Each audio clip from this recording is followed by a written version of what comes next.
नमस्कार मित्रांनो, मी प्रियांका आपल्या सर्वांचे अगदी मनापासून आजच्या नवीन व्हिडिओमध्ये स्वागत करते. मित्रांनो, आजच्या या विशेष व्हिडिओमध्ये आपण सविस्तर चर्चा करणार आहोत तुळ राशीचे मार्च 2026 चे मासिक राशी भविष्य. आणि हा महिना तुमच्यासाठी नेमका कसा जाणार आहे, कोणत्या क्षेत्रात प्रगती दिसेल, कोणत्या गोष्टींकडे थोडी जास्त काळजी घ्यावी लागेल आणि ग्रहांची जी सध्याची जी स्थिती आहे ती तुमच्या जीवनावर नेमका कसा परिणाम करणार आहे, हे सर्व आपण अगदी सखोलपणे समजून घेणार आहोत. आणि हा व्हिडिओ तुमच्यासाठी खूप महत्त्वाचा आहे. कारण मित्रांनो बघा, अनेक वेळा लोक राशी भविष्य ऐकताना एकच प्रश्न विचारतात, माझ्यासाठी हा महिना चांगला आहे का, किंवा काही अडचणी येणार आहेत का. पण ज्योतिषशास्त्र इतकं साधं नसतं.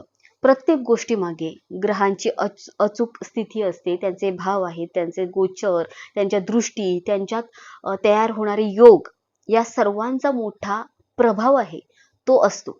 म्हणूनच मित्रांनो, आज मी तुम्हाला फक्त सकारात्मक किंवा फक्त नकारात्मक असे काही गोष्टी ते सांगणार नाही. जशी तुमच्या ग्रहांची स्थिती आहे दिसत आहे, तशी स्पष्ट आणि सविस्तर माहिती अगदी तुम्हाला इथे थोडक्यात इथे माहिती सांगणार आहे. कारण माझा उद्देश तुम्हाला फक्त खुश करणे नाही आहे, हॅपी करणे असं नाहीये, तर योग्य माहिती तुमच्यापर्यंत पोहोचवणं हेच आहे. तर आज आपण या व्हिडिओमध्ये या सगळ्या विषयावर, म्हणजेच तुमचं आरोग्य या महिन्यात कसं असणार आहे, शिक्षण, अभ्यास कसा करू शकता किंवा काय त्यासाठी करणे गरजेचं आहे, तुमचं प्रेम संबंध, वैवाहिक जीवन, तुमचं भाग्य, करिअर, व्यवसाय, या सगळ्या गोष्टींबद्दल मी तुम्हाला अगदी शेवटी या व्हिडिओमध्ये मी तुम्हाला उपाय सुद्धा सांगणार आहे, महत्त्वाचे जे प्रभावी असतील. तर ही सगळी गोष्टी तुम्हाला समजावून सांगणार आहे, जे केल्याने ग्रहांचे नकारात्मक जे परिणाम आहेत ते कमी होऊ शकतात. तर हा व्हिडिओ अगदी शेवटपर्यंत नक्की पहा. मित्रांनो, ही संपूर्ण माहिती तुमच्या जन्मराशी चंद्र राशीवर आधारित आहे. तुळ राशीसाठी मार्च 2026 हा महिना कसा राहणार आहे. तर बघा, सर्वप्रथम आपण तुमच्या ग्रहांची सध्याची स्थिती समजून घेऊया. तुळ राशीसाठी राशी स्वामी म्हणजे त्यांचा शुक्र ग्रह, आणि सध्या शुक्र ग्रह 6व्या भावात बसलेला आहे. त्याच्यासोबत कोण बसलाय, शनी देखील आहे. तर पंचम भावामध्ये सूर्य, राहू, बुध आणि मंगळ असे 4 ग्रह एकत्र बसलेले आहेत. आणि तुमच्या 9व्या भावामध्ये बृहस्पती विराजमान आहे, गुरु ग्रह बसलेला आहे.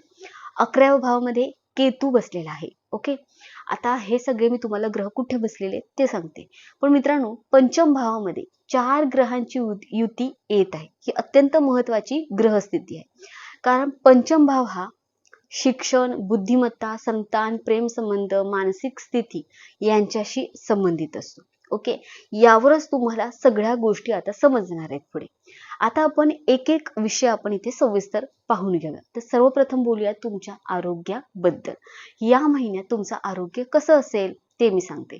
ज्योतिषशास्त्रानुसार बघा, पहिला भाव हा शरीर, स्वभाव, व्यक्तिमत्व आणि प्रतिकार शक्तीचा भाव असतो. तुळ राशीचा स्वामी शुक्र आहे आणि सध्या शुक्र 6व्या भावामध्ये बसलेला आहे. मित्रांनो, आता 6वा भाव हा रोग, शत्रू, संघर्षाचा भाव मानला जातो. पण येथे एक महत्वाची गोष्ट ती आहे की शुक्र येथे बलवान स्थितीत आहे, त्यामुळे मोठ्या आरोग्य समस्या दिसत नाही. ओके, तुम्हाला काही मोठे मोठे आजार होणार नाहीत. परंतु पंचम भावाचा संबंध आहे पोटाशी असल्यामुळे काही लोकांना पचनाशी संबंधित लहान सहान त्रास होऊ शकतो, किंवा ऍसिडिटीचा त्रास होऊ शकतो. म्हणजेच बघा, कधी कधी पोट बिघडणे, ऍसिडिटी होणे, किंवा काही खाल्ल्यानंतर थोडंसं तुम्हाला पोट गच्च वाटणे, भरल्यासारखं वाटणे, जडपणा जाणवणे, या गोष्टी तुम्हाला यावेळेत जाणवू शकतात. तर कधी कधी पायांमध्ये दुखणे, खांद्यांमध्ये थोडासा ताणतणाव जाणवू शकतो, थकवा वाटू शकतो. हे सगळ्या गोष्टी तुमच्यासोबत घडू शकतात. म्हणून या महिन्यात एक छोटी सूचना मी इथे देऊ शकते, जास्त तुम्ही जंक फूड टाळायचं आहे, खायचं नाही आहे. नियमित पाणी प्या आणि शरीराला थोडी विश्रांती द्यायची आहे. बाकी मोठी आरोग्य समस्या दिसत नाही. आता बोलूया तुमच्या शिक्षणाबद्दल.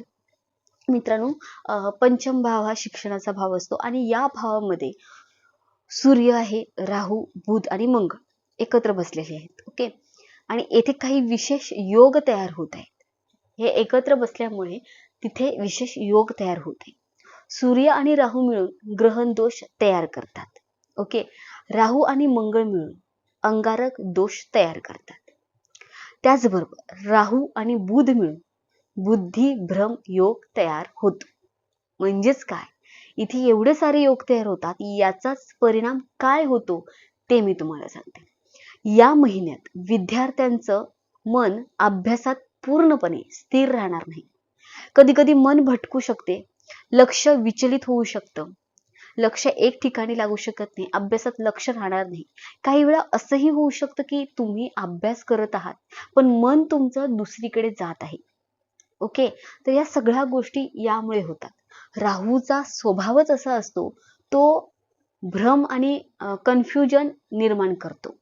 म्हणून या महिन्यात मित्रांनो, विद्यार्थ्यांनी स्वतःवर नियंत्रण ठेवणे खूप गरजेचं आहे आणि आत्मविश्वास वाढवणे खूप आवश्यक आहे. ओके, जर तुम्हाला शहर बदलून किंवा एका परदेशात जाऊन शिक्षण घेण्याचा विचार तुमचा असेल तर त्यासाठी हा योग तयार होत आहे. पण अभ्यासामध्ये सातत्य ठेवणे खूप महत्वाचं आहे. आता बोलूया प्रेम संबंधाबद्दल.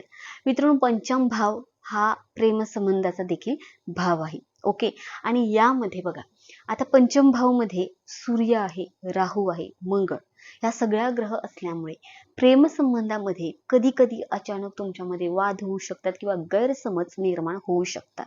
ओके, आणि कधी कधी असं वाटेल की सर्व काही व्यवस्थित चालू आहे, पण अचानक एखाद्या छोट्या गोष्टीवरून मोठा वाद होऊ शकतो. कारण हे चार ग्रह एकत्र बसलेले आहेत. कारण मंगळ आणि राहू एकत्र असतील तर आक्रमकता आणि राग तिथे वाढतो. आणि मित्रांनो, त्यामुळे तुमच्या पार्टनर आहे, जो कोणी जोडीदार आहे, त्याचा स्वभाव कधी कधी तुम्हाला आक्रमक वाटू शकतो, डॉमिनेटिंग वाटू शकतो. म्हणून या महिन्यात एक गोष्ट तुम्ही लक्षात ठेवायचं आहे, लहान सहान गोष्टींवरून वाद वाढू देऊ नका. वाद तुम्हाला टाळायचा आहे. समजूतदारपणा आणि शांत संवाद ठेवायचा आहे. आता मित्रांनो, बोलायचं आहे आपल्याला वैवाहिक जीवनाबद्दल. मित्रांनो बघा, सप्तम भाव हा वैवाहिक जीवनाचा भाव असतो. आणि मित्रांनो, सप्तम भावाचा स्वामी कोण आहे? पंचम भावामध्ये सप्तम भावाचा स्वामी पंचम भावामध्ये असल्यामुळे नात्यामध्ये भावनिक जवळीक दिसू शकते किंवा तुमचे जीवनसाथी काही नवीन योजना करत असू शकतात किंवा काही लोक प्रवासाची योजना करतील, कुटुंबासोबत वेळ घालवणे किंवा आध्यात्मिक प्रवास तुमचा जोडीदारासोबत करण्याचा तुम्ही विचार करू शकता. काहींसाठी हा एक प्रकारे लॉंग ट्रॅव्हल किंवा परदेश प्रवासाचे योग देखील दिसत आहे तिथे. आणि वैवाहिक जीवन एकंदरीत 60 ते 70% अनुकूल दिसत आहे. कधी कधी छोट्या छोट्या गोष्टीवरून वाद होऊ शकतात, पण मोठी समस्या इथे दिसत नाहीये. काही टेन्शन घेऊ नका, एवढ्या काही मोठी गोष्ट तुमच्यात होणार नाही. तर आता आपण बोलूया तुमचं महत्वाची जी विषय आहे तो म्हणजे भाग्य, करिअर आणि व्यवसाय. मित्रांनो, 9वा भाव हा भाग्याचा भाव असतो आणि येथे बृहस्पती बसलेलेच आहे. ओके, गुरु. आणि 11 मार्च नंतर बृहस्पती वक्री अवस्थेतून मार्गी होणार आहेत. ओके, ही महत्वाची फेज असणार आहे. जेव्हा बृहस्पती भाग्यस्थानात मार्गी होतात तेव्हा भाग्य हळूहळू मजबूत होऊ लागते. तुम्ही काही नवीन काम सुरू करण्याचा विचार करत असाल किंवा कोणतीही नवीन संधी स्वीकारण्याची तुम्हाला असं वाटत असेल किंवा काही गुंतवणूक करण्याची तुम्हाला आतून मनातून वाटत असेल किंवा नवीन योजना तुम्ही आखत असाल तर हा काळ तुमच्यासाठी चांगला असू शकतो. त्यासाठी पण एक गोष्ट लक्षात ठेवा, राहूमुळे घाईघाईत तुम्ही निर्णय घेऊ नका. तसेच शांतपणे विचार करा आणि शांतपणे विचार करूनच तुमचा निर्णय घेतला तर त्याचा तुम्हाला फायदा होणार आहे. आता बोलूया तुमच्या करिअर आणि व्यवसायाबद्दल, त्यानंतर मी तुम्हाला उपाय सांगणार आहे. आता मित्रांनो, करिअरच्या बाबतीत हा महिना तुम्हाला तुळ राशीसाठी चांगला दिसतो आहे.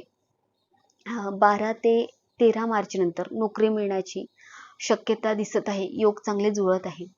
किंवा मित्रांनो, तुमचे विचार खूप वेगाने काम करतील, तुमचे मन एक प्रकारे खूप चांगले तुम्हाला चांगले विचार मनामध्ये येतील किंवा तुम्ही बुद्धिमान या काळात असणार आहात. विशेषतः पुढील क्षेत्रांमध्ये तुमचे चांगले परिणाम दिसू शकतील, जेणेकरून म्हणजे तुम्ही बघा टेक्नॉलॉजी, इंजिनिअरिंग, मॅनेजमेंट, कम्युनिकेशन किंवा कन्सल्टिंग, मार्केटिंग यासारख्या क्षेत्रात तुमची प्रगती होऊ शकते. लोकांशी संवाद साधणाऱ्या कामांमध्ये तुम्हाला चांगले यश मिळू शकतं. आणि त्याचबरोबर मित्रांनो, तुमचं बघा फक्त एक गोष्ट इथे लक्षात ठेवायची आहे, ती म्हणजे ऑफिसमधील राजकारण जे काही चालू असेल, पॉलिटिक्स चालू आहे किंवा सिनियर लोकांपासून तुम्हाला त्रास होत असेल, तर त्यांच्यापासून तुम्हाला दूर राहायचं आहे. कधी कधी तुमच्या आसपास काही लोक वरवर चांगले वागतील, पण मागे वेगळे वागू शकतात, तुमचे निंदा करू शकतात. पण इथे घाबरण्याची गरज नाही, कारण शनी 6व्या भावामध्ये असल्यामुळे शत्रूंचा नाश होतो. शनी तुमच्या शत्रूंचा नाश नक्की करणार आहे. एकंदरीत पाहता करिअर 80 ते 90% अनुकूल दिसत आहे. आता मित्रांनो, बोलूया तुमच्या व्यवसायाबद्दल. व्यवसाय कसा चालणार आहे, कोणता व्यवसाय करायचा आहे तेही सांगते. व्यवसायाच्या बाबतीत हा महिना चांगला दिसतो आहे. विशेषतः जर तुम्ही या क्षेत्रांमध्ये काम करत असाल, म्हणजेच कोणते, तर बघा तुमचं शिक्षण क्षेत्र आहे, तुम्ही शिक्षक आहात, कोचिंग क्लासेस चालू आहे, योगा आहे किंवा ट्रेनिंग, फॅशन किंवा बुटीक, क्रिएटिव्ह क्षेत्र असेल, तर त्यामध्ये तुमची दैनिक कमाई चालू राहू शकते, चांगली राहू शकते आणि त्यात प्रगती होऊ शकते. आता शेवटी काही महत्त्वाचे उपाय मी ते सांगते. स्क्रीनवर मंत्र दाखवते, त्याप्रमाणे मंत्र जप करायचा आहे. शुक्र ग्रहासाठी मंत्र इथे सांगते. ओम द्राम द्रीम द्रौम सा शुक्राय नमः. 108 वेळा हा मंत्र तुम्हाला जपायचा आहे.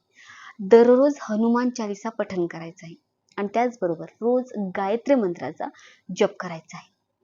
एवढ्या गोष्टी तुम्हाला करायच्या आहेत. सकाळी उगवत्या सूर्याला जल अर्पण करायचे, तांब्याच्या लोट्यामधून जल अर्पण करायचे, अर्घ द्यायचा आहे. ओके, ह्या महत्त्वाच्या ज्या उपाय होते मी तुम्हाला सांगितले. एकंदरीत हा जो मार्च महिना आहे तो पाहता तुळ राशीसाठी मिश्र पण संधी देणारा महिना आहे. तर या सगळ्या गोष्टी तुम्ही लक्षात ठेवा, संयम ठेवा, विचारपूर्वक निर्णय घ्या आणि मेहनत करत राहा. हा व्हिडिओ तुम्हाला आवडला असेल तर या व्हिडिओला लाईक करा, आपल्या चॅनलला सबस्क्राईब केलं नसेल तर सबस्क्राईब करा. भेटूया पुढच्या नवीन व्हिडिओमध्ये. तोपर्यंत श्री स्वामी समर्थ. धन्यवाद. हर हर महादेव. ओम नमः शिवाय. जय माता दी. धन्यवाद.